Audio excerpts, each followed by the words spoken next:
Dulu, Pinkan Mambo dikenal sebagai salah satu penyanyi paling populer di Indonesia. Suaranya kos, wajahnya cantik, dan penampilannya selalu memukau di atas panggung. Siapa yang gak kenal lagu-lagu seperti Kukatakan Dengan Indah atau Kasmaran? Ia pernah jadi bagian dari Duo Ratu bersama Maia Estianty sebelum akhirnya memutuskan untuk bersolo karier. Popularitasnya kala itu luar biasa, tampil di TV, panggung besar, bahkan jadi ikon pop era 2000-an. Namun di balik gemerlap dunia hiburan, ternyata hidup Pinkan gak selalu berjalan mulus. Setelah keluar dari Ratu, karirnya sempat naik turun. Ia mencoba bersolo karier, tapi persaingan di dunia musik begitu ketat. Banyak penyanyi baru bermunculan, dan tren musik pun berubah. Dari situ, kehidupan ekonomi Pinkan perlahan mulai goyah. Pinkan sempat hidup berlimpah.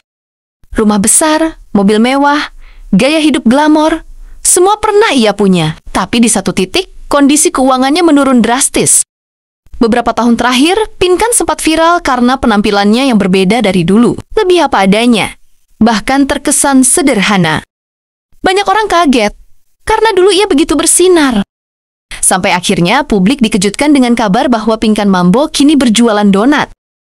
Aiza, donat, dari penyanyi papan atas yang sering tampil di televisi nasional, sekarang ia memasarkan donat buatannya sendiri.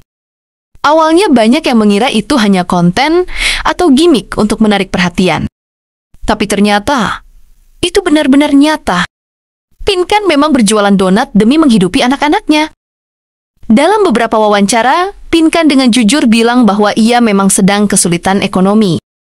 Ia tidak malu berjualan karena menurutnya, bekerja halal lebih baik daripada hanya mengandalkan popularitas lama. Ia bahkan menyebut, "Saya nggak malu jualan donat, karena saya harus tetap hidup." Ucapannya ini membuat banyak orang tersentuh.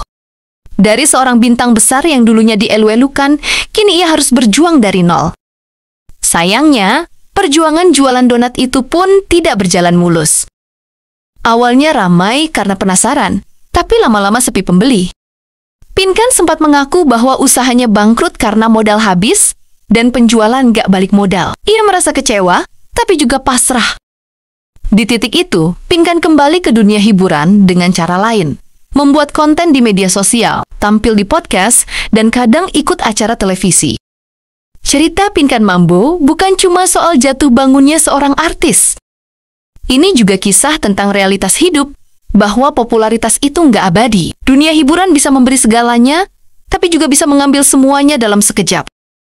Pinkan mengaku pernah dikelilingi banyak teman saat sukses, tapi ketika jatuh, hampir semua pergi.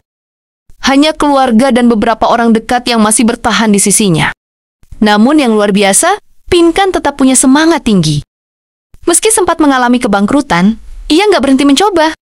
Ia pernah berkata bahwa ia ingin menginspirasi orang lain agar jangan malu bekerja apapun, asalkan halal.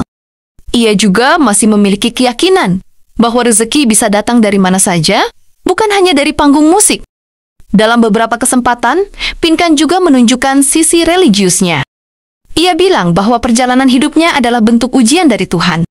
Dulu ia mungkin terlalu fokus pada popularitas dan duniawi, tapi sekarang ia belajar untuk lebih bersyukur, lebih sederhana, dan lebih dekat pada spiritualitas. Dari situ, banyak netizen yang justru mulai simpati padanya, bukan karena kasihan, tapi karena menghargai kejujuran dan keteguhannya. Kalau kita lihat lebih dalam, kisah Pinkan Mambo bisa jadi pelajaran buat siapapun, terutama yang mengejar karier di dunia hiburan atau bisnis. Bahwa hidup itu berputar dan tidak ada jaminan bahwa kesuksesan akan bertahan selamanya. Yang penting adalah bagaimana seseorang menghadapi kejatuhan dan tetap berani berdiri lagi. Sekarang, Pinkan masih berusaha bangkit. Ia mencoba peruntungan di berbagai bidang. Kadang muncul di podcast dengan gaya lucunya yang khas, kadang juga menjual produk-produk kecil secara online. Mungkin dari luar terlihat sederhana, tapi di balik itu ada semangat luar biasa untuk terus bertahan demi keluarga dan anak-anaknya.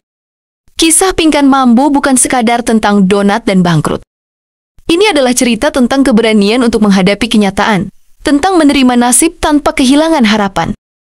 Bahwa meskipun hidup tidak selalu semanis donat, selalu ada harapan di balik setiap perjuangan. Dan siapa tahu, suatu hari nanti, Pinkan bisa kembali menemukan jalannya, di dunia hiburan. Bukan hanya sebagai penyanyi, tapi sebagai sosok inspiratif yang membuktikan bahwa jatuh itu biasa, tapi bangkit lagi adalah pilihan luar biasa.